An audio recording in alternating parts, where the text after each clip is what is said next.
নমস্কার বন্ধুরা, আরএস গল্প কথায় আপনাদের সবাইকে স্বাগত। আশা করি আপনারা সবাই সুস্থ আছেন। বন্ধুরা, আপনারা শুনছিলেন শ্রী হেমেন্দ্র কুমার রায় রচিত জলদস্যু সিরিজের একটি কাহিনী রক্ত বাদল ঝরে। আজকের দ্বিতীয় পর্ব।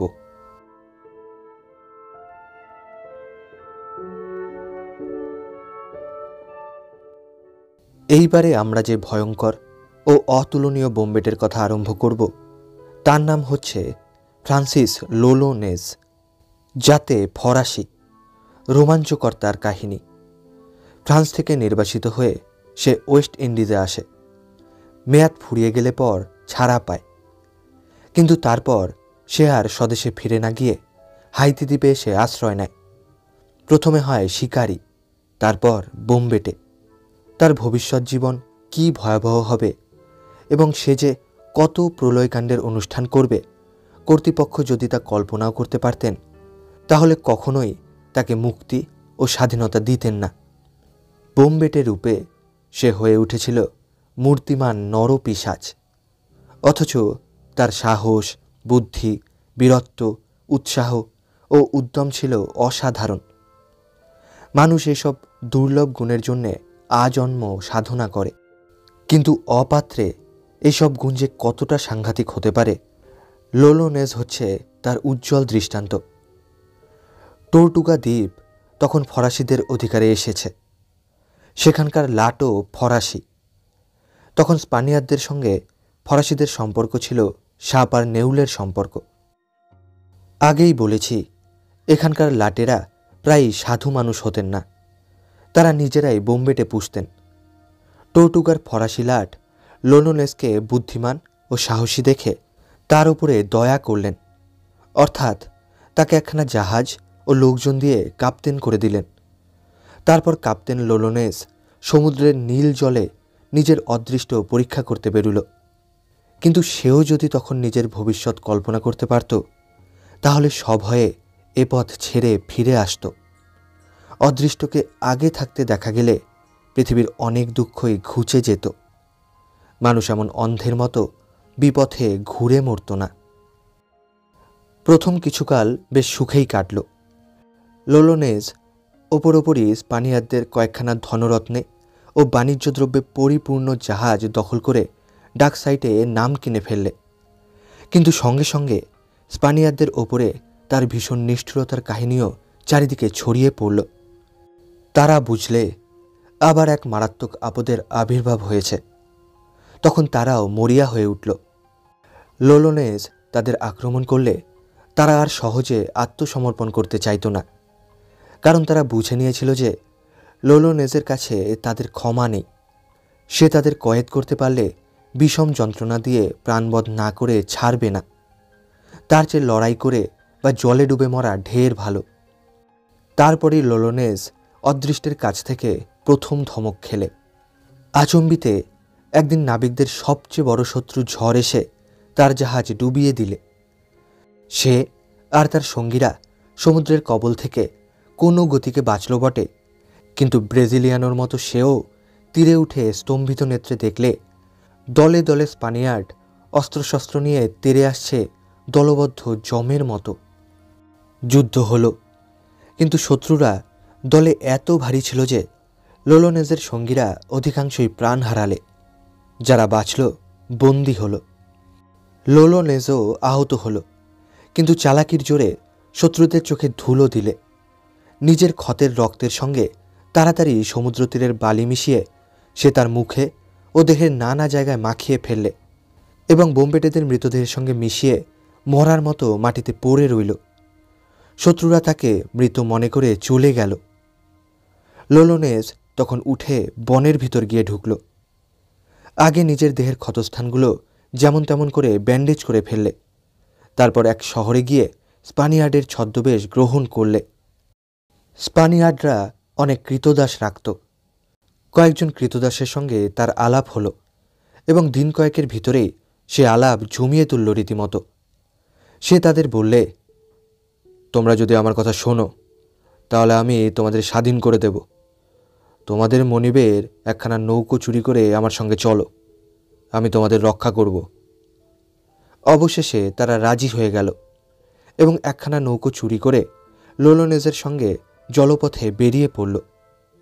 ওদিকে স্পানিয়ার্ডরা লোলোনেজের সঙ্গীদের খুব সাবধানে বন্দি করে রাখলে এবং যখন শুনলে যে লোলোনেজ আর বেঁচে নেই, তখন তাদের আনন্দের আর সীমা পরিসীমা রইল না। এত বড় শত্রু নিপাত হয়েছে শুনে চারিদিকে আলোকমালা সাজিয়ে তারা উৎসবে মত্ত হয়ে উঠল। লোলোনেজ ফিরে এসে সব দেখলে, সব শুনলে। তারপর সেখান থেকে সরে পড়ে একেবারে টর্টুগা দ্বীপে এসে হাজির। ওয়েস্ট ইন্ডিজে যত শয়তান আছে, এই দ্বীপ হচ্ছে তাদের নিরাপদ স্বদেশ। তার উপরে লোলোনেজ হচ্ছে তখন একজন নামজাদা ব্যক্তি, তার কীর্তি কাহিনী লোকের মুখে মুখে। সুতরাং এখানে এসে একখানা ছোটোখাটো জাহাজ ও লোকজন জোগাড় করতে তার বেশি দিন লাগল না। 21 জন লোক ও দরকার মতো হাতিয়ার জোগাড় করে এবারে সে কিউবা দ্বীপের দিকে বেরিয়ে পড়ল। এই দ্বীপের দক্ষিণে এক শহর তখন তামাক, চিনি ও চামড়ার ব্যবসার জন্য বিখ্যাত। লোলোনেজ আন্দাজ করলে যে সেখানে নিশ্চয়ই কোনো বড় গোছের শিকার পাওয়া যাবে। নিজেদের সৌভাগ্যক্রমে কয়েকজন জেলে মাছ ধরতে ধরতে তাকে দেখেই চিনে ফেললে এবং তখনই চটপট দ্বীপের লাট সাহেবের কাছে গিয়ে ধর্ণা দিয়ে পড়ে বললে, হুজুর রক্ষা করুন, লোলোনেজ আমাদের সর্বনাশ করতে এসেছে। লাট সাহেবের কাছে তখন খবর গিয়ে পৌঁছেছে যে লোলোনেজ আর বেঁচে নেই। তাই তিনি জেলেদের কথায় নির্ভর করতে পারলেন না। তবু সাবধানের মান নেই ভেবে তিনি জেলেদের সঙ্গে একখানা বড় জাহাজ, 90 জন সৈনিক ও 10টা কামান পাঠিয়ে দিলেন। জাহাজের সেনাপতির ওপরে হুকুম রইল, বোমবেটে বিনাশ না করে তিনি যেন ফিরে না আসেন। প্রত্যেক বোমবেটেকে ফাঁসিঘাটে লটকে আসতে হবে, কেবল দলের সর্দার লোলোনেজ ছাড়া। তাকে জ্যান্ত বন্দি করে হাভানা শহরে ধরে আনতে হবে। জাহাজের সঙ্গে একজন জল্লাদও চলল। জাহাজখানা ঘটনাস্থলে এলো। বোমবেটেদের গুপ্তচর সর্দারকে এসে খবর দিলে লাট সাহেবের জাহাজ তাদের ধরবার জন্যে বন্দরে গিয়ে হাজির হয়েছে। কিন্তু লোলোনেজ এত সহজে ভরকে যাবার ছেলে নয়। সে বললে, আমি পালাবো না, ওই জাহাজখানাকেই আমরা বন্দি করব। আমাদের একখানা ভালো জাহাজ দরকার। বোমবেটেরা জন কয় জেলেকে ধরে ফেললে। লোলোনেজ তাদের বললে, আজ রাত্রে বন্দরে ঢোকবার পথ আমাকে দেখিয়ে দিতে হবে, নইলে তোদের খুন করব। জেলেরা বাধ্য হয়ে সেই রাত্রে তাদের নিয়ে বন্দরে গিয়ে ঢুকল। লাটের জাহাজের প্রহরী জিজ্ঞাসা করলে, কে তোমরা? প্রাণের দায়ে জেলেরা বললে, আমরা জেলে। বোমবেটেরা এখন কোথায়? আমরা কোনো বোমবেটে দেখিনি। জাহাজের লোকরা ভাবলে তাদের দেখে কাপুরুষ বোমবেটেরা নিশ্চয়ই ভয়ে লম্বা দিয়েছে। ভোর যখন হয় তাদের ভুল ভাঙল। তখন বোমবেটের দল দুই পাশ থেকে জাহাজ আক্রমণ করেছে। স্পানিয়ার্ডরা বীরের মতো লড়াই করলে, কিন্তু তবু হেরে গেল। এরা দুর্জয় শত্রু, আত্মসমর্পণ করা ছাড়া উপায় নেই। জাহাজের ডেকে দাঁড়িয়ে বিজয়ী লোলোনেজ বললে, স্পানিয়ার্ডগুলোকে একে একে আমার সামনে নিয়ে এসো। বন্দীদের একে একে সর্দারের সামনে আনা হতে লাগলো। লোলোনেজ বললে, একে একে এদের মাথা কেটে ফেলো। একে একে তাদের মাথা উড়ে গেল। সবশেষে নিয়ে আসা হলো সেই জল্লাদকে, যাতে সে কাফরি। জল্লাদ সর্দারের হাতে পায়ে ধরে কাঁদতে কাঁদতে বললে, আমাকে মারবেন না হুজুর, আপনি যা জানতে চান সব কথা খুলে বলবো, কিছু লুকোবো না। লোলোনেজ তাকে গোটা কয়েক গুপ্ত কথা জিজ্ঞাসা করলে। প্রাণ রক্ষার আশায় সে সব কথার সঠিক জবাব দিলে। লোলোনেজ বললে, আর কিছু জানিস না? না হুজুর। লোলোনেজ বললে, এ কালামানিককে নিয়ে আর আমার দরকার নেই, এর মাথাটা কেটে ফেলো। জল্লাদেরও মাথা উড়ে গেল। কেবল একজন লোককে বোমবেটেরা বধ করলে না। তাকে ডেকে লোলোনেজ বললে, যা, প্রাণ নিয়ে পালিয়ে যা। তোদের লাট সাহেবকে আমার এই কথাগুলো জানিয়ে দিস। আজ থেকে কোনো স্পানিয়ার্ডকে আমি আর এক ফোঁটাও দয়া করব না।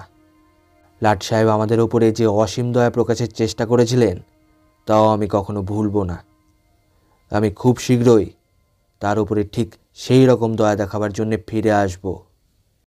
লাট সাহেব সব শুনে রাগে তিনটে হয়ে বললেন, আচ্ছা, আমিও প্রতিজ্ঞা করছি, এবার থেকে কোনো বোম্বেটেকে হাতে পেলে আমিও ছেড়ে কথা কইব না। তার একমাত্র দণ্ড হবে প্রাণদণ্ড। হাভানার গণ্যমান্য ব্যক্তিরা বললেন, কখনো অমন প্রতিজ্ঞা করা উচিত নয়, তাহলে বোম্বেটে ধরা পড়ুক আর না পড়ুক আমাদেরই মারা পড়বার সম্ভাবনা বেশি। লাট সাহেব তখন মনের রাগ মনেই পুষে নিজের প্রতিজ্ঞাকে বাতিল করতে বাধ্য হলেন।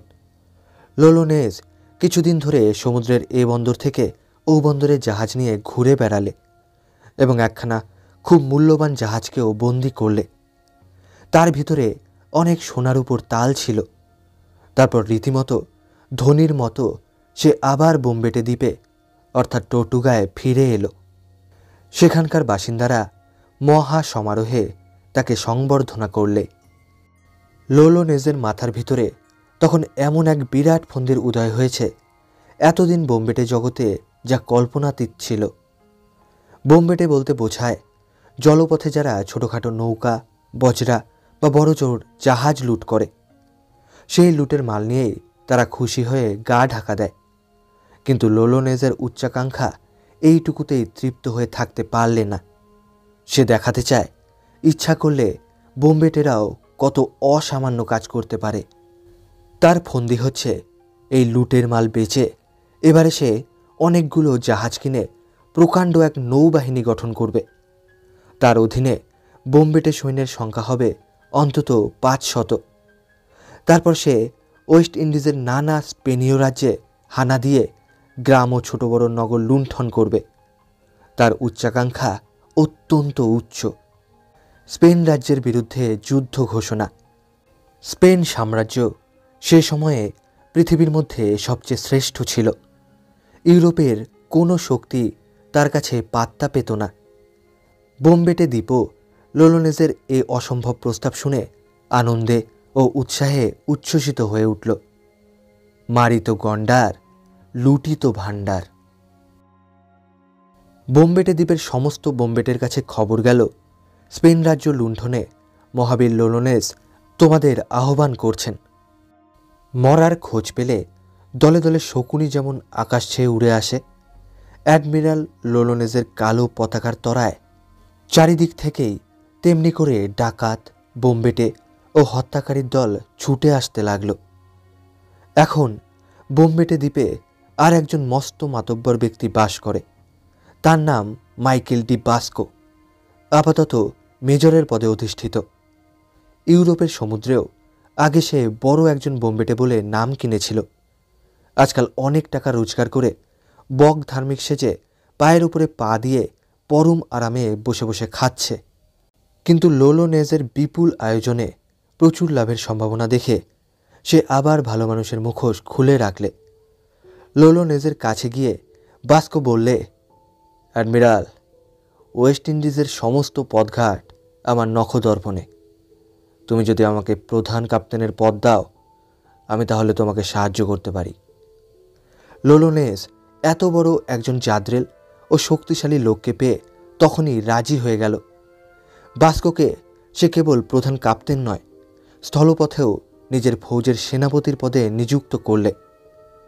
এবারে 8খানা জাহাজ ও প্রায় 700 জন লোক নিয়ে লোলোনেজ স্পানিয়ারদের সর্বনাশ করতে বেরুল। সবচেয়ে বড় জাহাজখানা নিলে নিজে, তার উপরে ছিল 10টা কামান। হাইতি দ্বীপের উত্তর দিক দিয়ে যেতে যেতে প্রথমেই তাদের নজরে পড়ল একখানা প্রকাণ্ড জাহাজ। লোলোনেজের নিজের জাহাজেরও চেয়ে সে জাহাজখানা বড়। সে ইচ্ছে করলেই 8খানা জাহাজ নিয়ে আক্রমণ করে খুব সহজেই জয়লাভ করতে পারত। কিন্তু এখানে সে যথেষ্ট বীরত্ব ও আত্মশক্তির উপরে নির্ভরতার দৃষ্টান্ত দেখালে। সে কেবল নিজের জাহাজখানাকে রেখে বাকি 7খানা জাহাজকে সাভানা দ্বীপের কাছে গিয়ে অপেক্ষা করতে বললে। তারপর শত্রু তরীর দিকে অগ্রসর হল।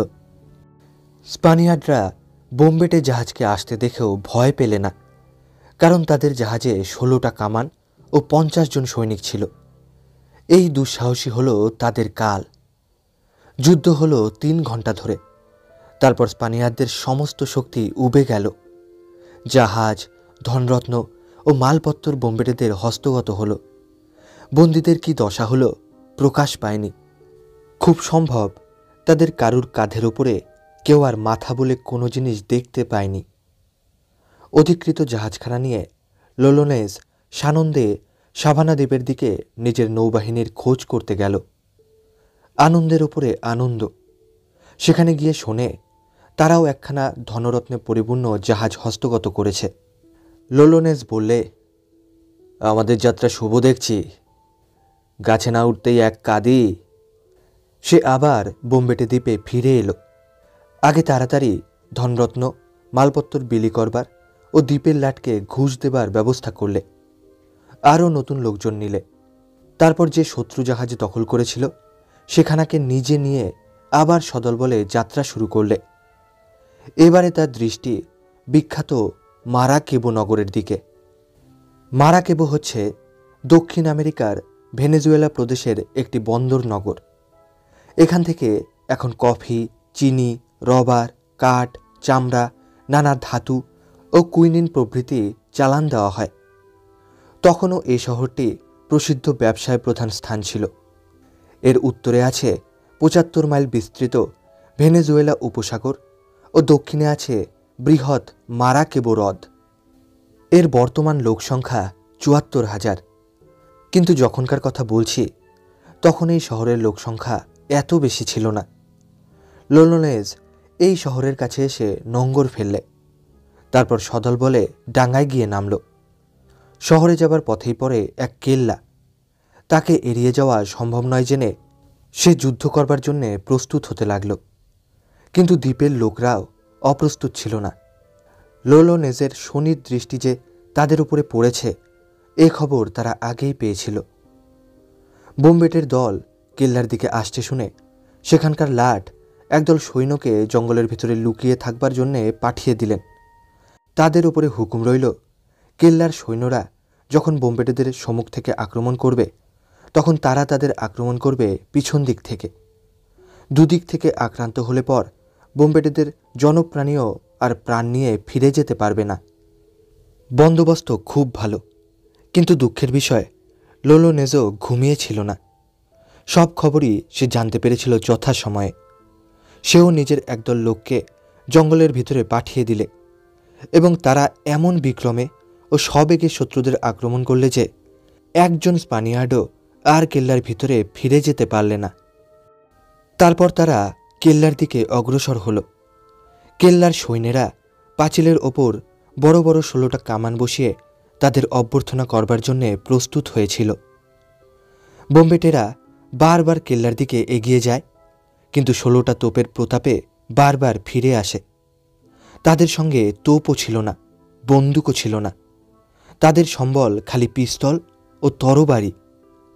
কিন্তু অনেকবার ফিরে আসার পর তারা এমন দৃঢ় প্রতিজ্ঞ হয়ে দুর্গ আক্রমণ করলে যে কামানের গোলা ও বন্দুকের অগ্নিবৃষ্টিও আর তাদের ঠেকিয়ে রাখতে পারলে না। প্রাণের সব মায়া ছেড়ে পাঁচিল টপকে তারা কেল্লার ভিতরে লাফিয়ে পড়ল। 3 ঘন্টা যুদ্ধের পর দুর্গ এলো তাদের দখলে। ইতিমধ্যে ভগ্নদূত গিয়ে শহরে খবর রটিয়ে দিয়েছে যে হাজার হাজার বোম্বেটে কেল্লা ফতে করে শহর লুটতে ছুটে আসছে। ভয়ে সে কিছু বাড়িয়েই বললে। এই মারাকেবো শহর এর আগেও আরও 3-4 বার শত্রুদের হাতে পড়েছে। সে যে কী বিপদ, কী যন্ত্রণা, কী বিভীষিকা, বাসিন্দারা আজও তা ভুলতে পারেনি। তখনই চারিদিকে রব উঠল, ওই এলো রে, ওই এলো, পালা পালা পালা। টাকা কড়ি ও মালপত্র নিয়ে সবাই ঊর্ধ্বশ্বাসে শহর ছেড়ে লম্বা দিলে। কেউ গেল বনের ভিতরে, কেউ গেল জিব্রাল্টারের দিকে। বলা বাহুল্য, এই জিব্রাল্টার হচ্ছে দক্ষিণ আমেরিকার নতুন শহর, কিন্তু এই নতুন শহরের নামও আজ আর খুঁজে পাওয়া যায় না। ওদিকে দুর্গ প্রাকারের ওপর থেকে লোলোনেজ সংকেত করে নিজের নৌবাহিনীকে জানিয়ে দিলে পথ পরিষ্কার। তারা ভিতরে ঢুকে অনায়াসেই শহরের দিকে যাত্রা করতে পারে। জলপথে মারাকেবো শহর সেখান থেকে 18 মাইল। বোম্বেটেরা আগে দুর্গটাকে সমূলে ধ্বংস করলে এবং সেই কাজেই গেল পুরো একটি দিন। তারপর তারা নৌবাহিনী নিয়ে একেবারে শহরের কাছে গিয়ে নোঙর ফেললে। একদল বোম্বেটে সমুদ্র থেকে শহরের ওপরে গোলাবর্ষণ করতে লাগল, আর একদল নৌকো বেয়ে তীরে উঠে শহরের ভিতরে সার বেঁধে প্রবেশ করলে। কেউ বাধা দিলে না। বাধা দেবে কে? সব লোক সে মুল্লুক ছেড়ে পিঠ টান দিয়েছে। বোম্বেটেরা শহরে ঢুকে দেখলে চারিদিকে খা খা করছে। তখন তারা সেখানকার বড় বড় ও ভালো ভালো বাড়িগুলো দখল করে বসল। তেমন সব বাড়িতে তারা জীবনে কোনো দিন বাস করেনি। বাড়িগুলোর ভিতরে ময়দা, রুটি, শূকর ও মদ প্রভৃতি প্রচুর পরিমাণে পেলে, কিন্তু ধনরত্ন সব যেন অদৃশ্য হয়েছে ফুস মন্ত্রে। যা পেলে তাই নিয়েই তারা আপাতত আমোদ আহ্লাদ করতে বসল বটে, তবে তাদের বড় আশায় ছাই পড়ল। কিন্তু লোলোনেস হাল ছাড়লে না। সে জন কয়েক বোম্বেটেকে পাঠিয়ে দিলে বনের ভিতরটা আতিপাতি করে খুঁজে দেখতে। সেই রাত্রেই বোম্বেটেরা বনের ভিতর থেকে 20 জন স্ত্রী পুরুষ, গাধার পিঠে চাপানো নানা রকম মাল ও প্রায় নগদ লক্ষ টাকা নিয়ে ফিরে এলো। কিন্তু একটা এত বড় শহরের পক্ষে লক্ষ টাকা তো তুচ্ছ জিনিস। লোলোনেস স্পানিয়ারদের ডেকে জিজ্ঞাসা করলে, টাকা কড়ি কোথায় লুকিয়ে ফেলেছিস? তারা কোনো সন্ধান দিলে না। তখন তাদের ভীষণ যন্ত্রণা দেওয়া হতে লাগল। তার ফলে কেবল জানা গেল যে টাকা কড়ি সব বনের ভিতরে লুকানো আছে, কিন্তু কোথায় আছে সেই ঠিকানা পাওয়া গেল না। লোলোনেস রাগে অগ্নিমূর্তি হয়ে উঠল। সে হঠাৎ খাপ থেকে তলোয়ার খুলে একজন স্পানিয়ার্ডকে তখনই কেটে কুচি কুচি করে ফেললে। তারপর চোখ পাকিয়ে বললে, কে? বলবি নে, তাহলে একে একে সকলকেই আমি মোরগের মতো জবাই করব। এই নরপশুর ভয়ঙ্কর স্বভাব দেখে বন্দীরা স্তম্ভিত হয়ে গেল। একজন ভয়ে কাঁপতে কাঁপতে বললে, বনে যারা লুকিয়ে আছে, চলুন তাদের দেখিয়ে দিচ্ছি। কিন্তু ডাকাতরা তাদের খুঁজতে আসছে। বনবাসী নাগরিকরা খবর পেয়েই ঊর্ধ্বশ্বাসে আবার নতুন এক জায়গায় গিয়ে গা ঢাকা দিলে। বোম্বেটেরা কারুর টিকি পর্যন্ত দেখতে পেলে না। নিরুপায় হয়ে বোম্বেটেরা দিন 15 সেই শহরেই বাস করলে। তারপর লোলোনেস বললে, বন্ধুগণ, এই শহরের ধরিবাজ লোকগুলো আমাদের কলা দেখাতে চায়। এখানে অনেক খাবার দাবার আছে বটে, কিন্তু খাবার খেতে আমরা এখানে আসিনি। এখানকার ধনরত্ন ওরা সব জিব্রাল্টারে নিয়ে গেছে। চলো আমরা জিব্রাল্টার আক্রমণ করি গে। তার অভিপ্রায় হওয়ার আগেই জিব্রাল্টারে গিয়ে পৌঁছল। সবাই আবার সে শহর ছেড়ে অন্য জায়গায় পালাবার জোগাড় করলে। কিন্তু সেখানকার শাসনকর্তা বললেন, তোমাদের কোনো ভয় নেই, আসুক না বোম্বেটেরা। এখানে এলে বাচ্চারা মজাটা টের পাবেন। আমি তাদের সমূলে বিনাশ করব। শাসনকর্তা ছিলেন একজন পাকা যোদ্ধা। তিনি ইউরোপে অনেক লড়াই করেছেন। তিনি তখনই অসংখ্য কামান ও 800 জন সৈন্য নিয়ে বোম্বেটেদের অভ্যর্থনার আয়োজন করতে লাগলেন। সমুদ্রের দিকে 20টি কামান বসানো হলো, আর একদিকে বসানো হলো 8টা বড় বড় কামান।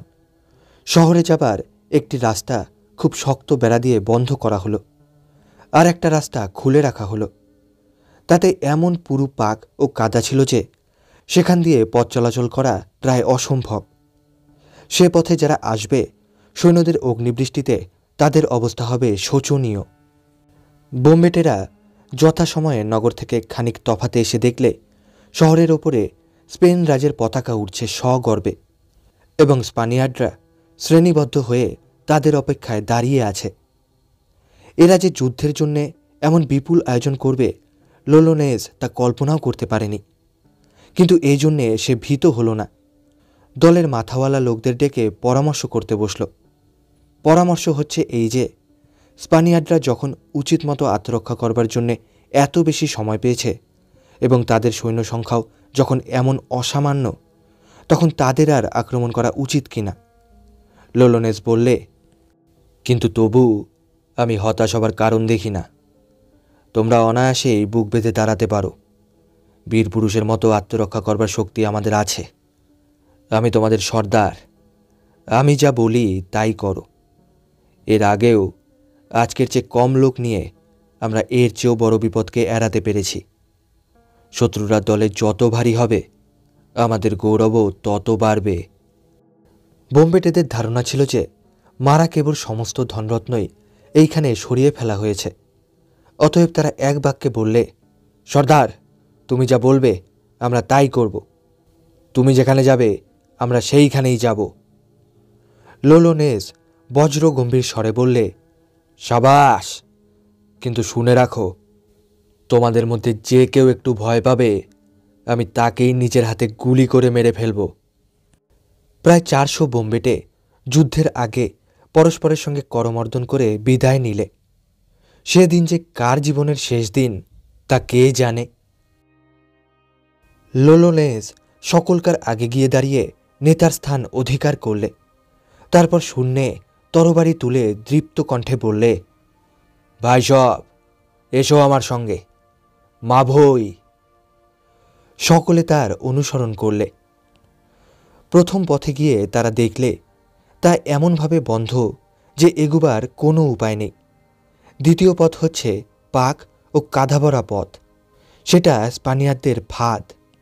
তারা বন জঙ্গল থেকে ডালপালা পাতা কেটে এনে পথের ওপরে পুরু করে ছড়িয়ে দিতে লাগল, যাতে করে পাকে কাদায় পা বসে যাবে না।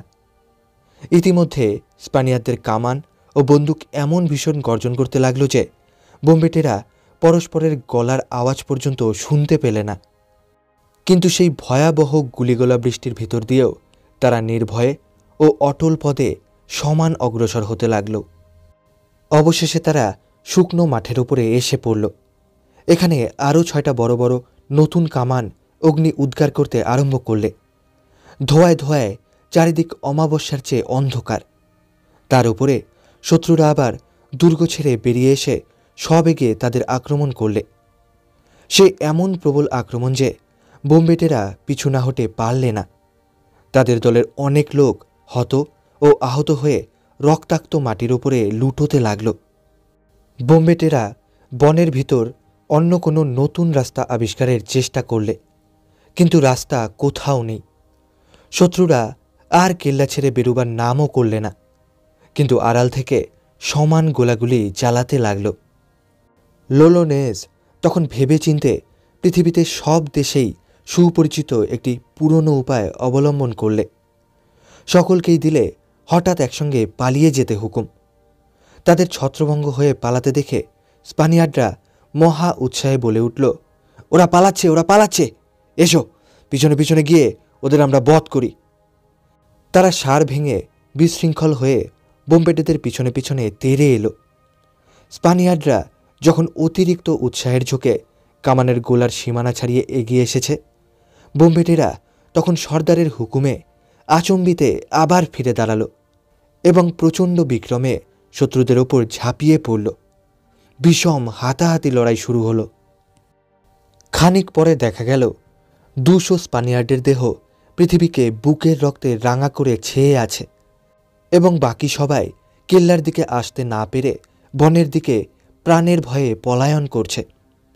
কেল্লার স্পানিয়ার্ডরা তাই দেখে হতাশভাবে কামান ছোড়া বন্ধ করে বলে উঠল, আমরা আত্মসমর্পণ করছি, আমাদের বধ করো না। কেল্লার ওপর থেকে তখনই স্পেনের রাজপতাকা নামিয়ে ফেলা হলো। সেখানে উড়তে থাকল বোম্বেটেদের পতাকা। কেল্লা ফতে, শহর তাদের হাতের মুঠোয়। কিন্তু সাবধানের মান নেই। বলা তো যায় না, বনের পলাতক শত্রুরা আবার যদি সাহস সঞ্চয় করে ফিরে আসে। বোম্বেটেরা কেল্লার কামানগুলো আবার নিজেদের সুবিধামতো সাজিয়ে রাখলে। মিথ্যা ভয়। রাত্রি প্রভাত। যারা পালিয়েছে তারা আর ফিরল না। তখন হিসাব নিকাশ করে দেখা গেল শত্রুদের মৃতদেহের সংখ্যা 500। শহরের ভিতরে আহত লোকও অসংখ্য, এবং তাদের ভিতরেও অনেকে মারা পড়ছে ও মারা পড়বে। বন্দী শত্রুর সংখ্যা 150 ও কৃতদাসীরা গুনতিতে 500। বোম্বেটেদের লোক মরেছে মাত্র 40 জন, এবং জখম হয়েছে 40 জন। যদিও ক্ষত বিষিয়ে আহতদেরও অধিকাংশই মারা পড়ল। বোম্বেটেরা শত্রুদের মৃতদেহ নিয়ে 2খানা নৌকো বোঝাই করলে, তারপর সমুদ্রের ভিতরে গিয়ে নৌকো 2খানা ডুবিয়ে দিলে। তারপর আরম্ভ হলো লুট। সোনার তাল, রূপোর তাল, হিরে মুক্ত, ভালো ভালো দামি আসবাব ও নানা রকম মাল শহরের কোথাও আর কিছু বাকি রইল না। কিন্তু লোভ এমনই জিনিস, সারা শহর লুটেও বোম্বেটেদের আশ মিটল না। তাদের সন্দেহ হলো আরও অনেক ধনরত্ন লুকিয়ে ফেলা হয়েছে। সুদীর্ঘ 18 দিন ধরে চলল অবাধে এই পরশ্য অপহরণের বিভৎস পালা। এরই মধ্যে বন্দি স্পানিয়ারদের অধিকাংশই ইহলোক ত্যাগ করলে অনাহারে। শহরে খাবার জিনিস, বিশেষ করে তাদের প্রধান আহার্য মাংসের যার পরও নাই অভাব। যা ছিল তা বোম্বেটেদেরই পক্ষে অপ্রচুর। তা থেকে বন্দীদের ভাগ কেউ দিলে না। বন্দীদের খেতে দেওয়া হলো খচ্চর ও গাধার মাংস। অনেকে তা মুখেই তুলতে পারত না। খিদের চোটে যারা তাও খেতে বাধ্য হতো, অনভ্যাসের দরুন তারা পেটের অসুখে ভুগে ভবলীলা সাঙ্গ করলে। অনেক বন্দীকে গুপ্তধন দেখিয়ে দেবার জন্যে এমন দুঃসহ ও পাশবিক যন্ত্রণা দেওয়া হলো যে সইতে না পেরে তারাও পরলোকে প্রস্থান করলে। অল্প যে কয়েকজন বেঁচে ছিল, লোলোনেজ তাদের ডেকে বললে, তোমাদের ছেড়ে দিচ্ছি, তোমরা বনের ভিতর গিয়ে তোমাদের সঙ্গীদের বলগে যাও যে আমাকে আরও অনেক টাকা না দিলে আমি এই শহরে আগুন ধরিয়ে দেব। যাও, 2 দিন সময় দিলুম। 2 দিন কেটে গেল। বোম্বেটেরা তখন শহরে আগুন ধরাতে আরম্ভ করলে। স্পানিয়ার্ডরা দূর থেকে তাই দেখতে পেয়ে তখনই দূত পাঠিয়ে দিলে। সে এসে জানালে, টিকা এখনই নিয়ে আসা হবে, দয়া করে আপনারা আগুন নিভিয়ে দিন। বোম্বেটেরা রাজি হলো বটে, কিন্তু ততক্ষণে শহরের এক অংশ পুড়ে একেবারে ছাই হয়ে গেছে। তারপর তাদের টাকা এলো। তবু 4 হপ্তা সেই শহরে দৈত্যলীলা করে সমস্ত ধনরত্ন নিয়ে তারা আবার জাহাজে গিয়ে উঠল। আবার তারা মারাকেবো শহরে এসে হাজির। পাপ বিদায় হয়েছে ভেবে যারা ভরসা করে শহরে ফিরে এসেছিল তারা ফের পালাতে লাগল। বোম্বেটেরা তাদের খবর পাঠিয়ে দিলে যে হয় আমাদের ধনরত্ন দিয়ে খুশি করো, নয় আমরা সারা শহর আবার লুট করে আগুন ধরিয়ে দেব। অনেক টাকা পাঠিয়ে মারাকেবোর অধিবাসীরা এই আসন্ন বিপদ থেকে উদ্ধার লাভ করলে। বিজয়গর্বে ফুলে উঠে লোলোনেজ আবার বোম্বেটে দ্বীপে ফিরে এলো। তাদের অপূর্ব সৌভাগ্যের কাহিনী ঘরে ঘরে ছড়িয়ে পড়ল। যারা তার সঙ্গী হয়নি তারা অনুতাপে হাহাকার করতে লাগল। লোলোনেজ দলের প্রত্যেককে তার প্রাপ্য অংশ কড়াইগণ্ডায় বুঝিয়ে দিলে।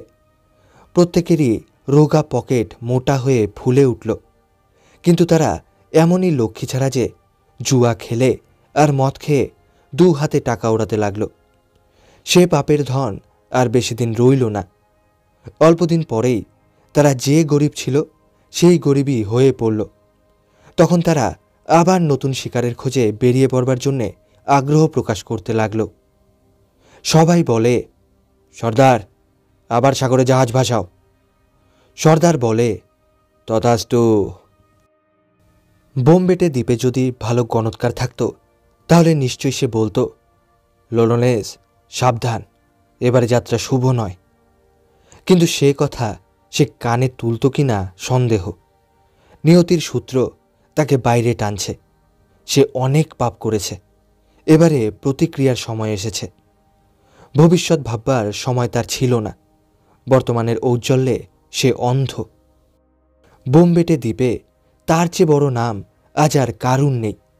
সবাই তাকে ভয় করে, সম্মান করে, শ্রদ্ধা করে, যেন সে নর দেবতা। যেমন তার শক্তি তেমনই ঐশ্বর্য। কিন্তু তার উচ্চাকাঙ্ক্ষা তাকে স্থির থাকতে দিলে না।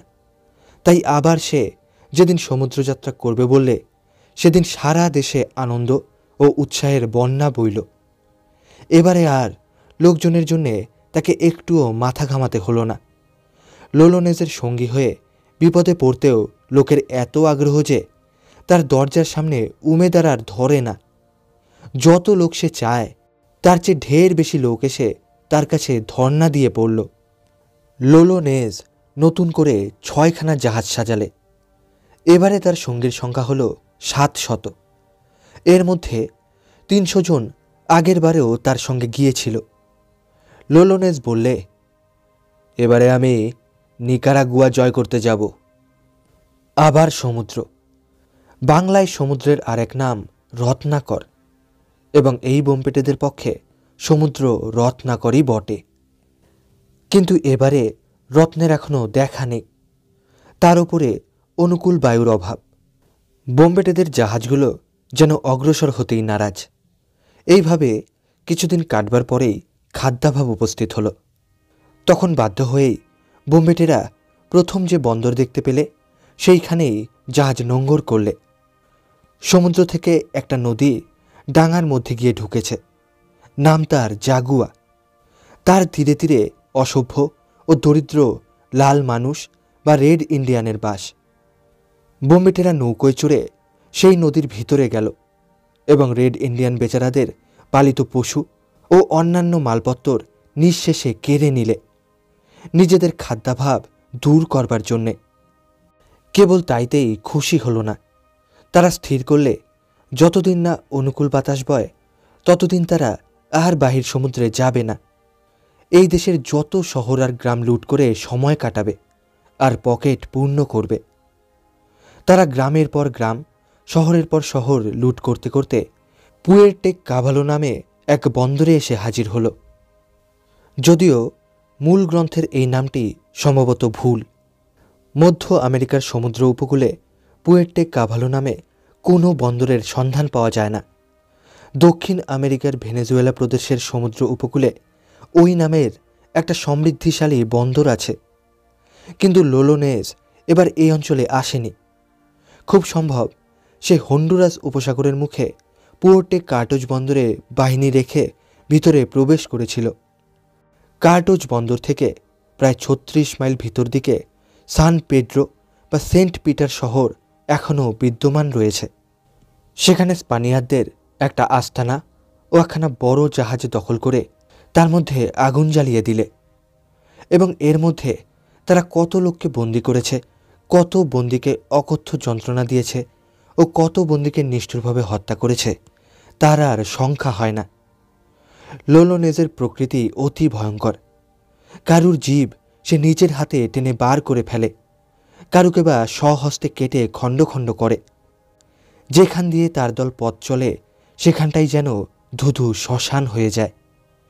যেন সে নরদেহে প্রলয়কর্তা। যথেচ্ছভাবে ধ্বংস করাই তার একমাত্র কর্তব্য। স্পানিয়ারদের কাছে সে যেন সাক্ষাৎ যম।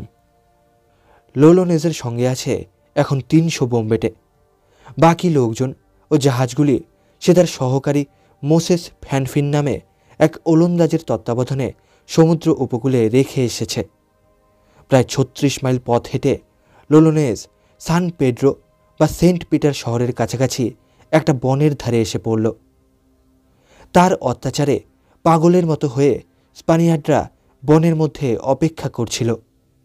বোমবেটেদের দেখেই তারা গুলি বৃষ্টি আরম্ভ করলে। এখানে রীতিমতো একটা লড়াই হয়ে গেল এবং দুই পক্ষেই অনেক লোক হত ও আহত হল। তারপর স্পানিয়ার্ডরা পৃষ্ঠভঙ্গ দিলে। শত্রুদের যারা জখম হয়েছিল তাদের কারুর ওপরেই বোমবেটেরা দয়া করলে না। একে একে সবাইকে পরলোকের পথে পাঠিয়ে দিলে। যারা বন্দী হল তাদের ডেকে লোলোনেজ বললে, এই বনের ভেতর দিয়ে শহরে যাবার আর কোনো ভালো রাস্তা আছে? তারা বললে, না।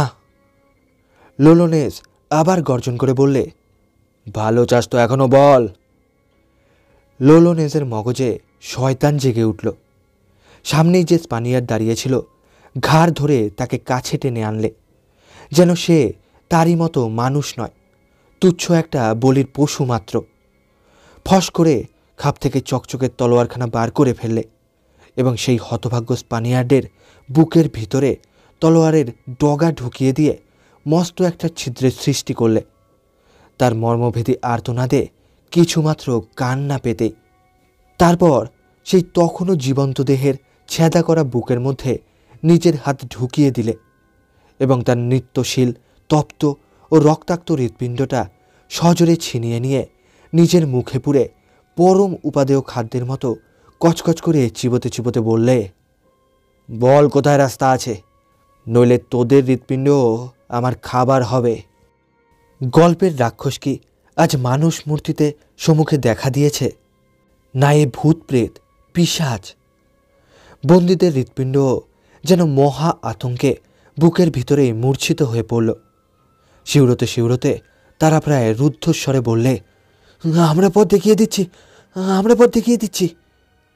রক্তমাখা ওষ্ঠাতর ফাঁক করে হা হা হা হা করে অট্টহাসি হাসতে হাসতে লোলনেস বললে, পথে এসো বাবা, পথে এসো।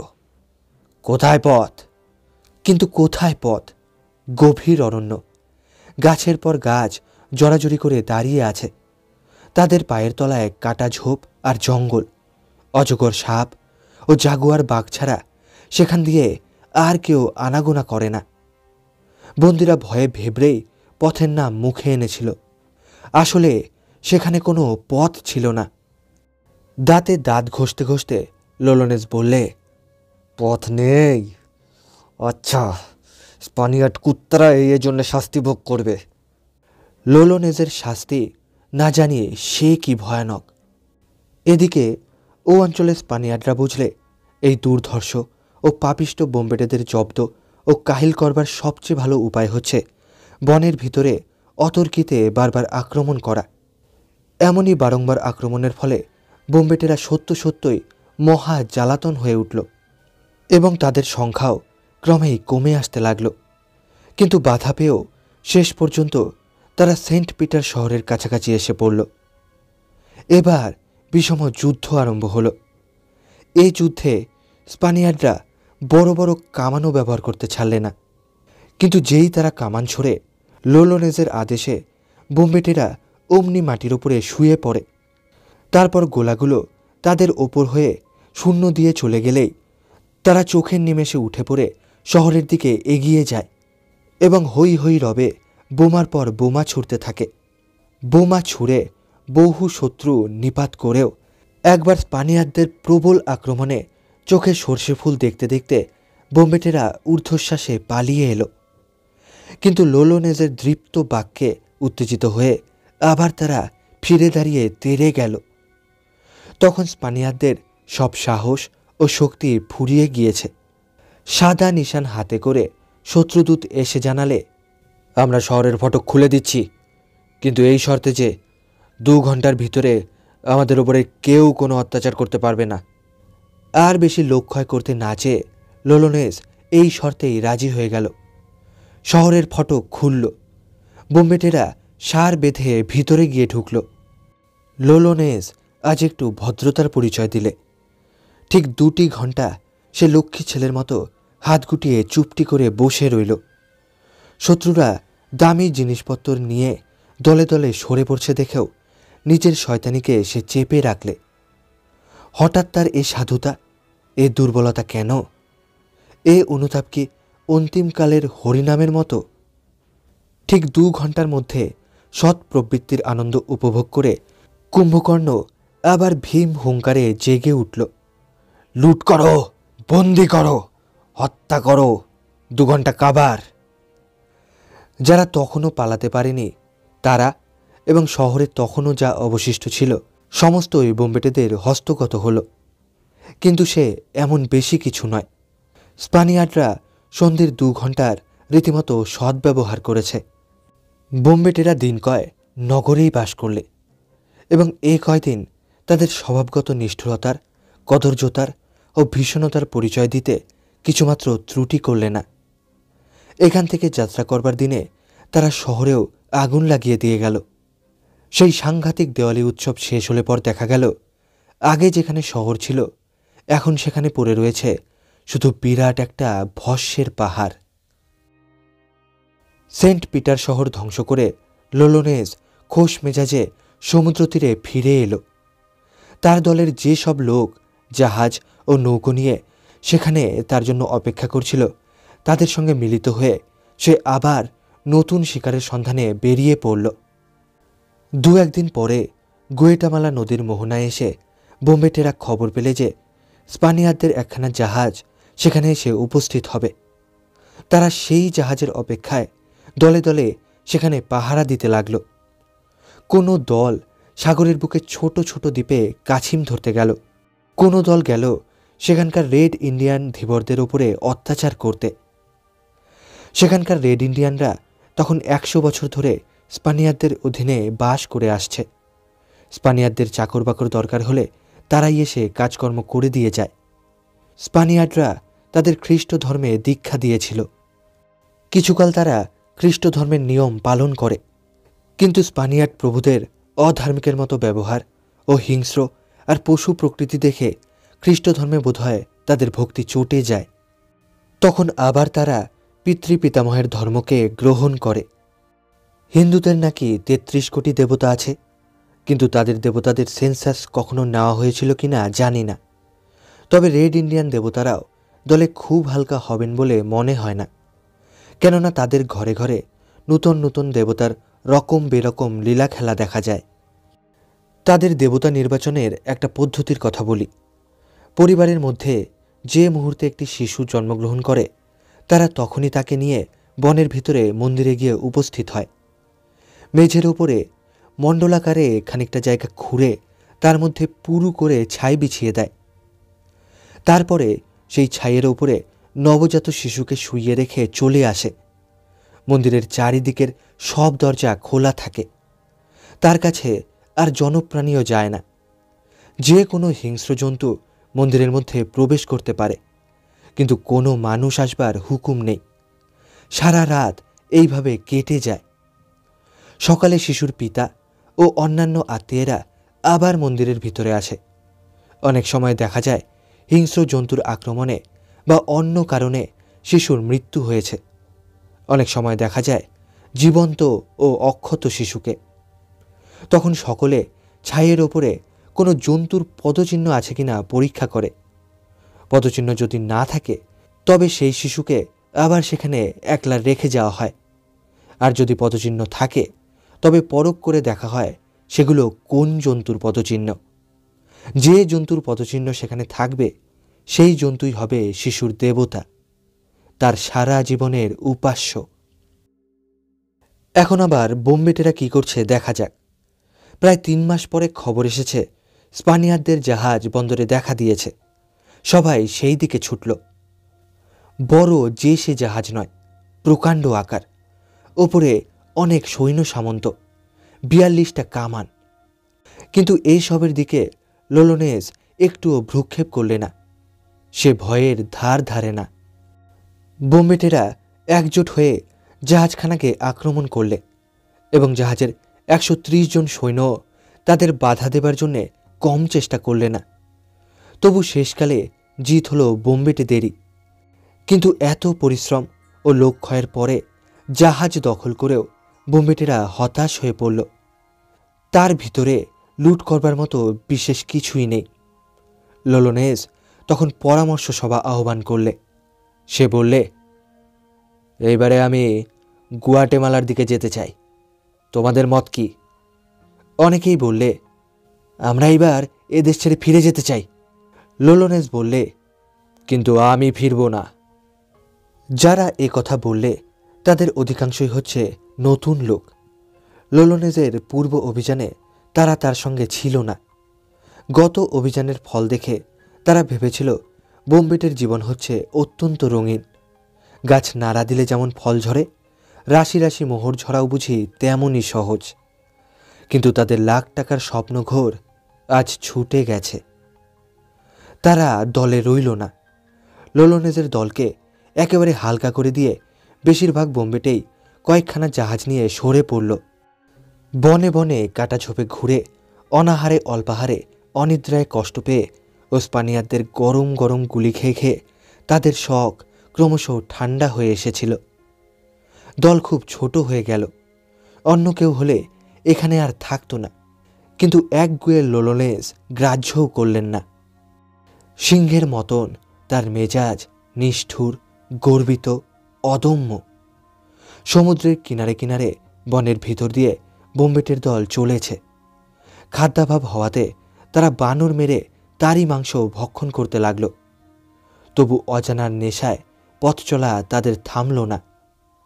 কিন্তু তখনও লোলোনেজ আন্দাজ করতে পারেনি তার পাপের পেয়ালা কানায় কানায় ভরে উঠেছে। যেখান দিয়ে তারা যাচ্ছে সেখানকার রেড ইন্ডিয়ানরাও যে শান্ত ছেলে নয়, একদিন তার প্রমাণ পাওয়া গেল। আগেই বলেছি, বোম্বেটেরা রেড ইন্ডিয়ানদের ওপরেও কম নিষ্ঠুর ব্যবহার করেনি, সুতরাং তারাও তাদের বাগে পেলে ছেড়ে কথা কয় না। বোম্বেটেদের দলে একজন ফরাসি ও একজন স্পানিয়ার্ড ছিল। একদিন তারা দল ছাড়া হয়ে খাদ্য বা অন্য কিছুর খোঁজে বনে বনে ঘুরে বেড়াচ্ছে। এমন সময় দেখতে পেল একদল সশস্ত্র রেড ইন্ডিয়ান তাদের দিকে ছুটে আসছে। ছুটে কাছে এসে তারা যে আদর করে তাদের কোলে টেনে নেবে না, বোম্বেটেরা এটুকু বেশ বুঝতে পারলে। তারাও তলোয়ার বার করলে, কিন্তু দুখানা তরবারি দ্বারা এত লোককে ঠেকানো সোজা কথা নয়। তখন তারা পদযুগলের ওপরে নির্ভর করাই উচিত মনে করলে। ফরাসি বোম্বেটের পদযুগল এমন সুপটু ছিল যে তীরের মতন সে অদৃশ্য হয়ে গেল, কিন্তু স্পানিয়ার্ড ভায়া পায়ের কাজ ভালো করে শেখেনি। রেড ইন্ডিয়ানরা তাকে ধরে ফেললে। 2-4 দিন পরে অন্যান্য বোম্বেটেদের সঙ্গে সেই ফরাসি আবার সঙ্গীর খোঁজে ঘটনাস্থলে এসে হাজির হল। দেখা গেল সেখানে একটা অগ্নিকুণ্ড রয়েছে, কিন্তু তার ভেতরে আগুন নেই। খানিক তফাতে পড়ে রয়েছে কতকগুলো হাড়।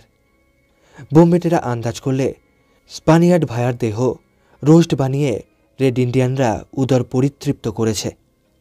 অবশ্য এ অনুমান ভুল হতে পারে, কিন্তু স্পানিয়ার্ডকে আর পাওয়া যায়নি। এদিকে লোলোনেজের অবস্থা কেমন দাঁড়িয়েছে দেখুন। দলের অনেকে তাকে ছেড়ে চলে যাওয়ায় সে শক্তিহীন হয়ে পড়েছে। বিপদের ওপর বিপদ। রেড ইন্ডিয়ানরা স্পানিয়ারদের সঙ্গে যোগ দিয়ে পিছনে লেগেছে। বোম্বেটেদের তারা বুঝেছে এই হতচ্ছাড়া বোম্বেটেগুলো হচ্ছে কলেরা, বসন্ত ও প্লেগের মতো সমস্ত মানুষ জাতিরই শত্রু। এদের উচ্ছেদ না করতে পারলে শান্তি নেই। দিনের পর দিন তাদের সঙ্গে লড়ে লড়ে বোম্বেটেদের অধিকাংশই মারা পড়ল, কিন্তু লোলোনেজ ফেরবার নাম মুখে আনে না। কিন্তু শেষটা ফিরতে হলো। এবার ফিরে লোলোনেজ তার সত্যিকার স্বদেশে গেল, অর্থাৎ নরকে। এবং সেই মহাপ্রস্থানের দৃশ্য লোলোনেজেরই উপযোগী। ডেরিয়ান প্রদেশের রেড ইন্ডিয়ানরা একদিন বোম্বেটেদের ক্ষুদ্র দলকে আক্রমণ করলে তাদের বেশিরভাগ মারা পড়ল, কতক পালালো, কতক বন্দী হল। বন্দীদের ভিতরে ছিল লোলোনেজ স্বয়ং, হাজার হাজার বীর রক্তে যার হাত এখনো ভরে আছে। সেই লোলোনেজ আজ বন্দী। এমন বন্দীকে যেভাবে অভ্যর্থনা করতে হয় রেড ইন্ডিয়ানরা তাই করলে। তারা আগে লোলোনেজকে একটা গাছের গুঁড়িতে বাঁধলে, তারপর তার সম্মুখে বড় অগ্নিকুণ্ড জ্বাললে। কেউ হয়তো জীবন্ত লোলোনেজের নাক কেটে নিয়ে আগুনে ফেলে দিলে, কেউ কেটে নিলে কান, কেউ কাটলে জিভ, কেউ কাটলে হাত এবং কেউ বা পা। এইভাবে ক্রমে ক্রমে তার ভয়াবহ মৃত্যু ঘটল। তার দেহের সমস্ত অঙ্গ প্রত্যঙ্গ যখন পুরো ছাই হয়ে গেল, রেড ইন্ডিয়ানরা তখন সেই ছাইগুলো নিয়ে বাতাসে উড়িয়ে দিলে, যাতে এই অমানুষিক মানুষের কোনো ঘূর্ণিত স্মৃতি পৃথিবীকে আর কলঙ্কিত না করতে পারে। তার পাপসঙ্গীদেরও ওই দুর্দশাই হল।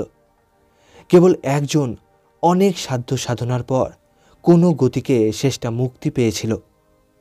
বোম্বেটেদের এই শোচনীয় পরিণামের কথা প্রকাশ পায় তার মুখেই। লোলোনেজের পরিণামই আভাস দেয় যে জীবের শিয়রে হয়তো সত্যই কোনো অদৃশ্য মহাবিচারকের দৃষ্টি সর্বদাই সজাগ হয়ে আছে।